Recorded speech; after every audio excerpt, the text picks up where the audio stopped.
Hai, Assalamualaikum. Bersama dengan Izzah lagi.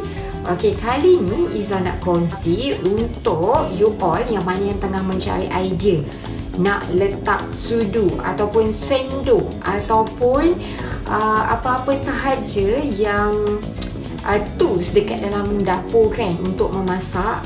So macam mana kita nak buatkan dapur kita nampak lebih kemas dan cantik. Okey, so Izzah ada sesuatu yang nak kongsikan hari ni, iaitu tempat untuk kita nak letak kita punya sudu, sendok dan sebagainya. Okey, so ini so sangat comel kan. Dia macam design macam jug, okey, tapi bukanlah untuk kita nak letak air untuk minum, tapi sangat sesuai untuk yang mencari idea nak letak sendok ataupun nak letak sudu ataupun nak letak bunga pun boleh. So ikut kesesuaian yang kita suka. Jadi saiz ketinggian jug ni 17.8 cm. Okey, di bahagian atas ni 11.5 cm dan di bahagian bawah ni adalah 9.5 cm. Okey, so kalau tengok color dia kan putih. Okey, bila color putih kita gunakan sangat sesuai untuk kita letak di bahagian dapur.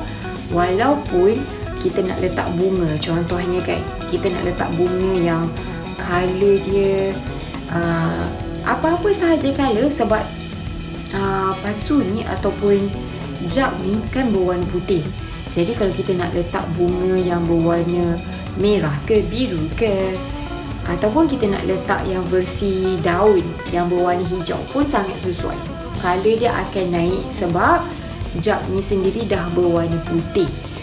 Dan kalau kita jenis yang gunakan sendok yang material kayu pun sesuai, ataupun kita guna sendok yang materialnya plastik ataupun materialnya adalah besi, sangat sesuai untuk dipadankan dengan pelbagai jenis warna dan jenis. Okey, contoh kita letak kita punya sendok kan.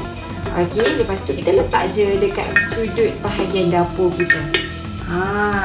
Nampak tak? Yang ini Izzah matchkan dengan sendok yang hitam dan ada motif kayu di sini.